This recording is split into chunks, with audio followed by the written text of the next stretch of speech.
আমরা আলহামদুলিল্লাহ পরের প্রশ্নে যাব। জি, ইনশাআল্লাহ। ইনশাআল্লাহ। পরের প্রশ্ন মানি হলো আর একটা মাত্র প্রশ্ন আছে।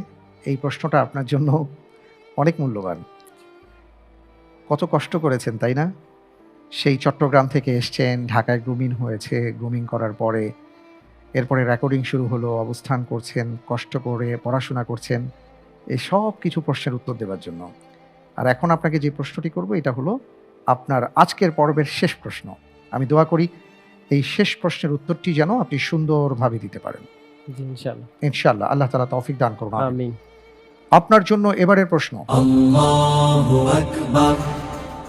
কোন সাহাবী বলতেন, সালাতের ওয়াক্ত শুরু হলেই সালাতের জন্য আমার হৃদয়টা ব্যাকুল হয়ে যায়?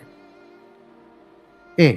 আবু বকর সিদ্দিক রাদিয়াল্লাহু আনহু, বি. ওসমান বিন আফফান রাদিয়াল্লাহু তাআলা আনহু, সি. আবু যর গিফারি রাদিয়াল্লাহু আনহু, ডি. আদি ইবনে হাতিম রাদিয়াল্লাহু তাআলা আনহু।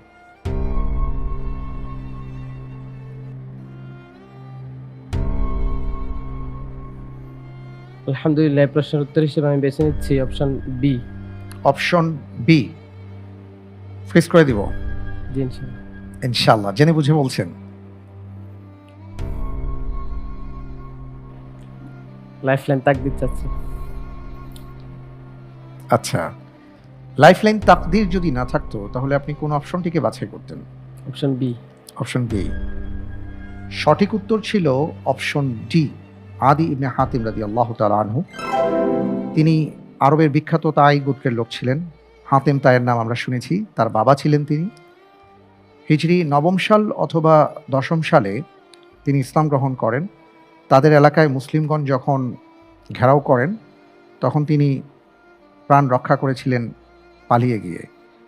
পরবর্তীতে তার বোন সাফফানা যখন বন্দী হন, রাসূল সাল্লাল্লাহু আলাইহি ওয়াসাল্লাম তার পরিচয় শোনার পরে তার বাবার সম্মানে তার সাথে ভালো ব্যবহার করার কথা উল্লেখ করেন এবং এই আচরণ দেখে সাফফানা মুসলিম হন। সুবহানাল্লাহি ওয়া বিহামদিহি রাদিয়াল্লাহু তাআলা আনহা।